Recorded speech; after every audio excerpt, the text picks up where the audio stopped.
નમસ્કાર. આપણે સૌ જાણીએ છીએ કે માનવ જીવન એ તો અનેક જન્મોના કર્મના બંધનોમાંથી મુક્તિ પામવાનો રૂડો અવસર આપણને ભગવાને પ્રાપ્ત કરાવ્યો છે. જીવ જેની પાછળ વર્ષોથી દોટ મૂકે છે એવી ભૌતિક, સામાજિક અને વ્યવહારિક અભિલાષાઓના સાગરમાંથી ધીરે ધીરે કિનારે આવી અને જો આધ્યાત્મિક શાંતિ પામવી હોય તો આ મનુષ્ય જન્મ જેમ એવો છે જે આપણને આધ્યાત્મિક શાંતિ પમાડે છે. પ્રકૃતિની ગોદમાં વસેલું આ જુનાગઢ અને એમાં પણ સંતો, મહંતો અને સાધુ પુરુષોએ પોતાના તન, મન અને ધનથી પ્રકૃતિના શરણે સમર્પિત થયા છે એવા ગરવા ગિરનારની ગોદમાં આધ્યાત્મિકતાની ઉન્નતિના પગથિયા વિશે જાણીએ મહીસાગર જિલ્લાના કડાણા તાલુકાના શ્રી સનાભાઈ માલીવાડ પાસે.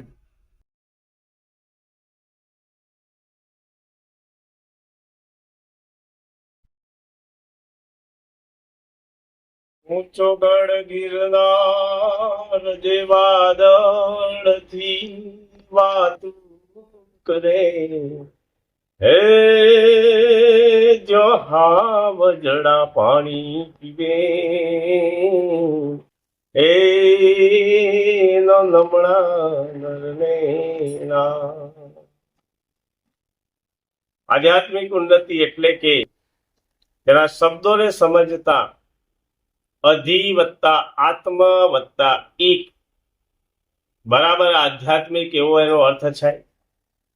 વધારે આત્મીય થવું અને ઉન્નતિનો મતલબ છે ઉન્નત વત્તા ઇતિ, એટલે કે એનો અર્થ થાય છે આગળ ગતિ, અને આગળ ગતિનો મતલબ છે પ્રગતિ. ત્યારે આત્મા અને પરમાત્મા વચ્ચેની આપણી જે અણસમજની ગેપ છે, જે ભેદ રેખા છે, એને હટાવી અને આ બંને વાસ્તવમાં એક સિક્કાની બે બાજુ જ છે, પણ એ આત્મા અને પરમાત્માનું જ પ્રતિબિંબ જે છે, ત્યારે આપણે માત્ર ને માત્ર આત્માને સાથે પરમાત્માને પણ એની મુલવણી કરીએ અને એની પ્રતીતિ માટે પાવન ગતિ કરવાનું જે કામ જે છે એને જ આધ્યાત્મિક ઉન્નતિ કહેવામાં આવે છે. અને એના જે જુદા જુદા સોપાનો છે એના માટેની આજે આપણે વાત કરીશું. તો સૌ પ્રથમ પહેલું સોપાન છે કે આધ્યાત્મિક ઉન્નતિ માટે ખૂબ અગત્યની બાબત જે છે કે એ સ્થિરતા. જેમ બપોરના સૂર્યના પ્રકાશમાં પાણીની અંદર વધારેમાં વધારે ઊંડે પડેલી વસ્તુને પણ આપણે જોઈ શકીએ છીએ, ત્યાં સુધી આપણી દ્રષ્ટિ પહોંચી શકે છે.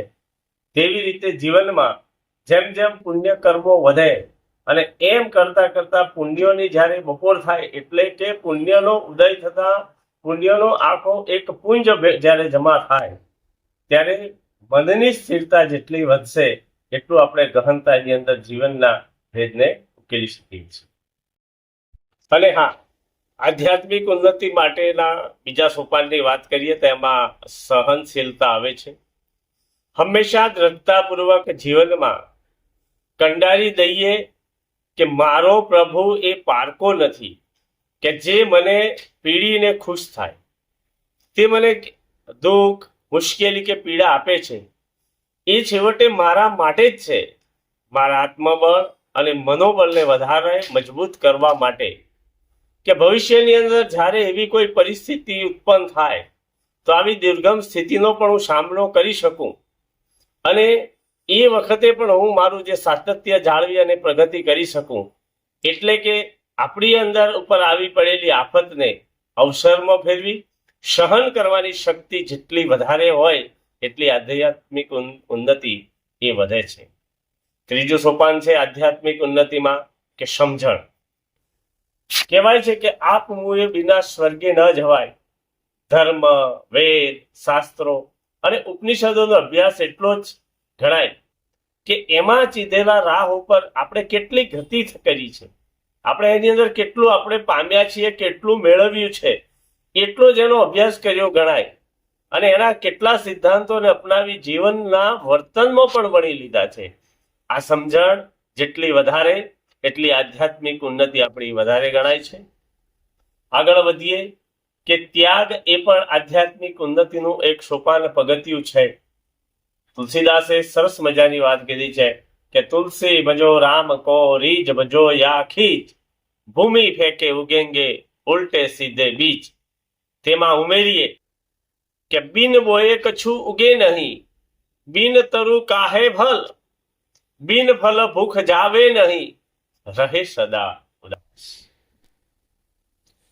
ત્યાગમાં આગળ વાત કરીએ તો આધ્યાત્મિક ઉન્નતિમાં સૌથી મોટી કમી એ છે કે ખૂબ મોંઘી કિંમતે એક ખેતર આપણે ખરીદ, મતલબ એવો થાય કે માનવ દેહ આપણને મળ્યો છે, પેલા ખેતરની અંદર જેવી રીતે ઝાડી ઝાખરા કાંટા વગેરેની સાફ સફાઈ કરી દીધી, એમ આપણે આપણા જીવનની અંદર સારા અને નરસા ગુણ અને અવગુણોનો જે છે એનું જ્ઞાન આપણે મેળવી લીધું છે. જેમ ખેતરમાં 50 ખેડો કરી, મતલબ આપણે વારંવાર ભજનમાં જઈએ છીએ, કીર્તનમાં જઈએ છીએ, પણ એ માત્ર શરીરની એમાં હાજરી છે, અને 50 ટોલી ખાતર ખેતરની અંદર નાખી દીધું. એનો મતલબ એ થયો કે 50 વાર આપણે એવો નિર્ણય કર્યો, સંકલ્પ કર્યો, પરંતુ વર્ષે જ્યારે ફસલ લેવા ગયા ત્યારે રડવા બેઠા. કોઈ અનુભવીને જ્યારે પૂછ્યું ત્યારે અનુભવી આપણને એમ સમજણ આપી કે ખેતર લીધું, તૈયાર કર્યું, ખેડ્યું પણ ખરું, ખાતર પણ એમાં નાખ્યું, પણ ત્યાગ અને બલિદાન કે સમર્પણના બીજ જ્યાં લગી એની અંદર વાવીએ નહીં ત્યાં લગી કશું એની અંદર ઉગતું નથી, અને ઉગતું નથી એટલે કંઈ પાકતું નથી, અને પાકતું નથી એટલે છેવટે કંઈ મેળવતા નથી. ત્યારે છેવટે આપણે ધર્મ, પંથ અથવા સંપ્રદાય ઉપર શંકા કરીએ છીએ. આમ મારો કહેવાનો મતલબ એમ છે કે કેરી માત્ર બોલ કરવાથી કેરીનું માત્ર ચિત્ર જ દેખાશે, પણ એનો અસલી સ્વાદ પામવા માટે તો કેરી મેળવવા માટે દામ ચૂકવવું જ પડશે. અને એ દામ જ્યારે ચૂકવીએ છીએ, મતલબ ભક્તિની અંદર જ્યારે સમર્પણ આવે છે ત્યારે જ આપણે કાંઈક પામીએ છીએ. બલકે કોઈને મારો અને તેના કોઈ ખાશે અને એનો ફળનો સ્વાદ મને આવશે એ આશા રાખીને બેસીએ તો આ જીવનનો કોઈ મતલબ છે નહીં. આધ્યાત્મિક ઉન્નતિના આગલા સોપાનની વાત કરીએ તો એમાં સરળતા એ પણ સૌથી મોટો ભાગ ભજવે છે. પ્રકૃતિનો એક નિયમ છે કે વસ્તુ જેટલી મોટી તેટલું એને ઉપર ગુરુત્વાકર્ષણ બળ વધારે લાગે છે, એટલે કે એટલી ઝડપથી એ જમીન ઉપર નીચે પડે છે ને એટલું જોખમ એને વધારે હોય છે. જેથી અહંકારના આવરણો બધા જ કાઢી નાખી અને હંમેશા આપણે સરળ બનીએ તો આધ્યાત્મિક ઉન્નતિ આપણી વધે છે. બીજું, વસ્તુ જેટલી વધારે ઊંચેથી પડે એટલી એ વધારે ભાગવાનો પણ આપણને ભય રહે છે. એટલા માટે ખોટી જે બળાશ છે અને જે ખોટી હોશિયારીની ઊંચાઈઓ જો આપણે લઈએ તો એનાથી પણ આપણી આધ્યાત્મિક ઉન્નતિ થતી નથી. અને વસ્તુ જેટલી વધારે ભારે એટલી પડતા પણ એની અંદર ગતિની અંદર વધારો થાય છે, જેને ગુરુત્વ પ્રવેગ તરીકે આપણે ઓળખીએ છીએ. તો માટે સ્વભાવે હંમેશા સરળ રહેવું, સૌમ્ય રહેવું, અને સહજતા જીવનમાં જેટલી વધશે એટલી આધ્યાત્મિક ઉન્નતિ વધે છે. અને એક સોપાનની બીજી વાત કરીએ તો કે મનને ક્યારે મારવું નહીં. આધ્યાત્મિક ઉન્નતિની અંદર આ એક બહુ અગત્યનો મુદ્દો છે, પણ મનને સમજાવીને એને વશમાં લેવું જોઈએ.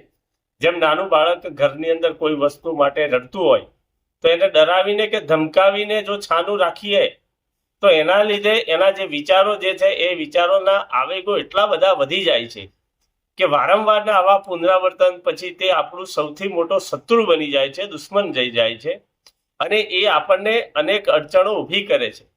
એના કરતાં તો કયા સંજોગોને લઈને કેવી એની ઈચ્છા પૂર્તિ હાલ શક્ય નથી એ બાબતે જો એને ગળે ઉતારીશું તો ધીરે ધીરે આપણી વાતને પણ એ સ્વીકારશે અને આપણને સહયોગી બનશે. આ મનને દબાણપૂર્વક વાતમાં લાવવા કરતા એને સમજાવીને લઈશું તો 100% આધ્યાત્મિક ઉન્નતિની અંદર વિકાસ થશે. આભાર.